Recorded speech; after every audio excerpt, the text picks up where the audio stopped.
જય શ્રી કૃષ્ણ સીતારામ બધાને।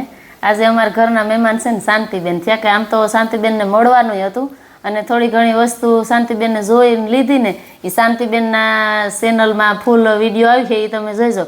શાંતિબેનને અમારે તો અવારનવાર વાત થતી હોય અને મળતા હોય પણ જે આપણા વડીલ છે ને એ મળવા આવ્યા ને ખાસ મારા વિડીયા જોઈને તો એમ થાય કે આપણે કંઈક આમાં સફળ થયા કહેવાય કે આપણા જનરેશનને તો બધાને એકાબીજાને મળતા હોય પણ આપણા વડીલને જ અહીંયા આપણા પ્રત્યે લાગણી અને પ્રેમ થાય ને આપણે ખાલી મળવા માટે જ આવ્યા ને એ બદલ બા તમારો ખૂબ ખૂબ આભાર કે આજ તમે મને મળવા આવ્યા। વિદ્યા જવા શાંતિની કામ કાપી જાવું પૂરીને ઘેર જઈએ ને તારું કા જાય હું કા ઘણી વખત પ્લાન કર્યો અમે મળવાનો। અમે લીલુબેન તો મળ્યા 2-4 વખત મળ્યા પણ મારી માને દિલથી બહુ તમન્ના આવતી મળવાની। મારી માં લીલુબેનના ભજન ને વિડીયો જે આવતા હોય ને એ બહુ જોવે। લીલુબેન બહુ સારા ભજન ને વિડીયો ને કીર્તન ને જે ગાય ને એ મારી માં જોતા જ હોય। ટોટલી વિડીયો એવો નહીં હોય કે એની નહીં જોયું હોય કે લાઈક નહીં તમારો દાયરો બધું જોવે છે અને શાંતિબેનનું પણ ખૂબ સરસ ચેનલ છે ડેલી વ્લોગ આવે છે એમાં પણ તમે એકવાર જરૂર વિઝિટ કરજો અને શાંતિબેનના ચેનલમાં પણ જોજો અને આ અમારો ફૂલ વિડીયો શાંતિબેનના ચેનલમાં આવી છે એ પણ બધાય જોજો। જય શ્રી કૃષ્ણ। જય શ્રી કૃષ્ણ સીતારામ।